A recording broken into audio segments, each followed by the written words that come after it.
कमीत कमी 10 दिवस झाले यांना या ठिकाणी सांगतोय आम्ही का तुम्ही या ठिकाणी पिंजरे लावा. यांनी नुसते पिंजरे लावले, ड्रोन शूटिंग पण केलं.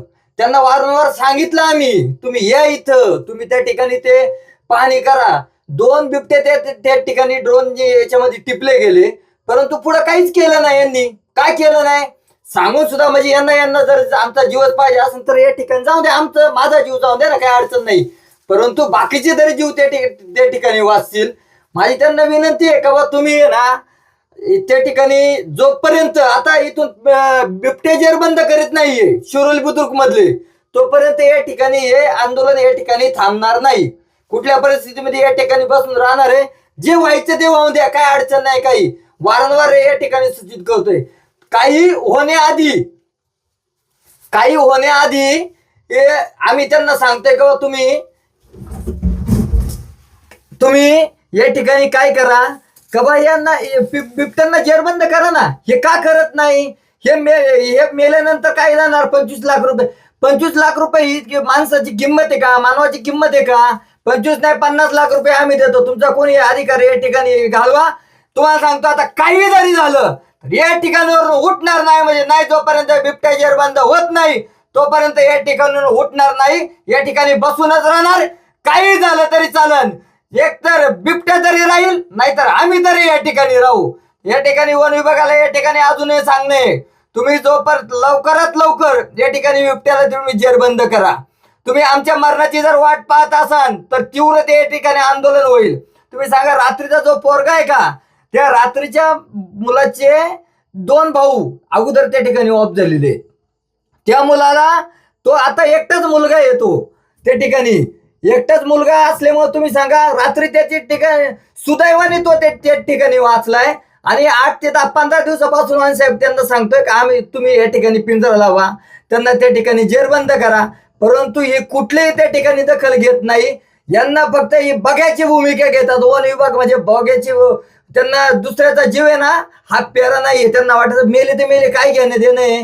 पण तुम्हाला सांगतो, आम्ही पण शिवाजी महाराजांच्या भूमीतील आहोत. छत्रपती शिवाजी महाराजांनी त्या ठिकाणी संघर्ष केला. आम्ही सुद्धा या ठिकाणी संघर्ष करू. पण आम्हाला जोपर्यंत न्याय मिळत नाही ना तोपर्यंत या ठिकाणावर उठणार नाही. म्हणजे नाही उठणार.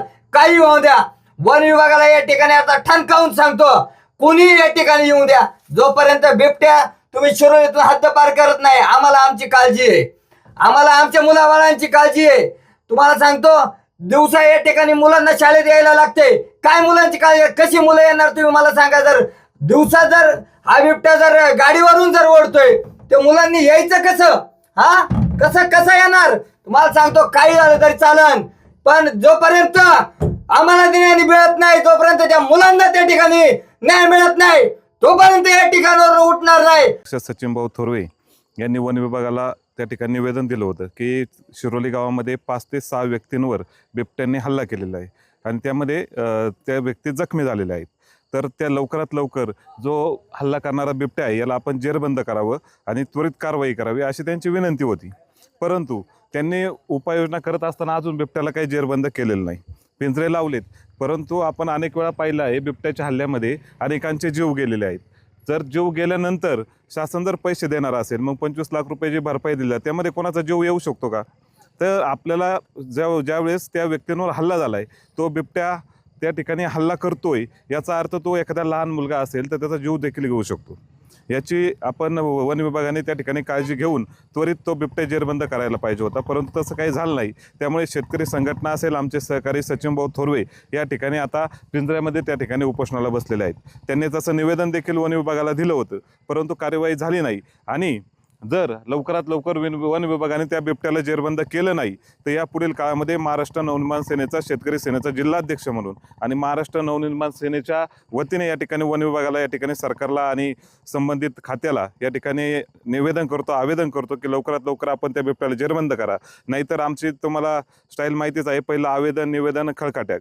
आम्ही जर आमच्या सचिन भाऊला काही झालं तर वन विभागाचं कार्यालय त्या ठिकाणी आम्ही काही सोडणार नाही, संपूर्ण फोडून टाकू अशी या ठिकाणी मी वन विभागाला या ठिकाणी विनंती करतो. सुरुवातीला आम्ही या ठिकाणी विनंतीच करतोय, परंतु आमच्या शेतकऱ्यांवर आणि आमच्या जर लहान मुलांवर त्या ठिकाणी बिबट्या जर हल्ला केला आणि जर त्यात कोणाला दुखापत झाली तर या पुढील जे काही आम्ही कारवाई करू त्याला संपूर्ण जबाबदार हे शासन आणि वन विभाग असेल. या अगोदर आपण अनेक वेळा पाहिलं, लोकप्रतिनिधी असतील सगळेजण येतात, एखादा व्यक्ती त्यामध्ये दगावला बिबट्याच्या हल्ल्यामध्ये तर आंदोलनं होतात, रस्ते अडवले जातात, सगळं काय होतं, त्यांना नुकसान भरपाई मिळते. परंतु कुठली घटना घडण्यापेक्षा त्याआधीच जर त्याची काळजी घेतली तर निश्चितपणे ते फायदेशीर आहे. मग नंतर ते बिबट्याला ठार करू, परंतु तो व्यक्ती जातो आणि तो बिबट्या जातो. त्या अगोदरच जर असे हल्लेखोरचे बिबटे आहेत, 5 ते 6 व्यक्तींवर हल्ला झालाय, याची पूर्ण जबाबदारी या वन विभागाने घ्यायला लागत होती. संपूर्ण टीम या शिरोली गावामध्ये त्यांनी तैनात करून एवढ्या उपाययोजना, एवढ्या शासनाने 2-2, 4-4 कोटी रुपयाच्या मध्यंतरी गाड्या दिल्यात, पिंजरे दिले, सगळं दिलंय. फक्त काम करायचंय. हे काम करण्याची प्रभावी अशी उपाययोजना या ठिकाणी राबवणं गरजेचं आहे आणि त्वरित बिबट्याला जेरबंद करा, अन्यथा आम्हाला यापुढे आंदोलन असंच करून, उपोषण ही सुरुवात आहे आमची, उपोषण करणारे आम्ही नाही, पण आमचे शेतकरी संघटनेचे युवा अध्यक्ष सचिनभाऊ थोरे या शांततेत या ठिकाणी उपोषणाला बसलेत. यापुढील काळात हे आवेदन निवेदन खळखटाक करायला सुद्धा आम्ही थांबणार नाही, कारण आमचे जीव शेतकऱ्यांचे महत्त्वाचे आहे. शेतकऱ्याला अनेक अडचणीमधून त्या ठिकाणी शेतकरी जीवन जगत आहे. शेतमालाला भाव नाही. तुमच्या लाईटी दिवस नाही, आज संपूर्ण दिवसभर लाईट नव्हती. शेतकऱ्यांनी कसं काम करायचं? तुमच्या लाईट नाही, सिंगल फेजची लाईट तुम्ही बंद करून ठेवता, मोटारी जळतात लोकांच्या, आणि रात्रीच्या जर कुठं काही पाणी लावायचं किंवा काय करायचं, शेताकडे जायचं असेल तर त्या ठिकाणी बिबट्यांचे हल्ले, म्हणजे शेतकऱ्यांनी जगायचंच नाही असं जर या शासनाने ठरवलं असेल तर निश्चितपणे यापुढील काळामध्ये शेतकरी म्हणून आम्ही शांत बसणार नाही. महाराष्ट्र नवनिर्माण सेनेचा, शेतकरी सेनेचा जिल्हाध्यक्ष म्हणून या आंदोलनाला माझा संपूर्ण पाठिंबा आहे आणि यापुढील काळामध्ये जो काही निर्णय होईल त्या संपूर्ण आंदोलनामध्ये माझा सहभाग असेल. जय हिंद, जय महाराष्ट्र.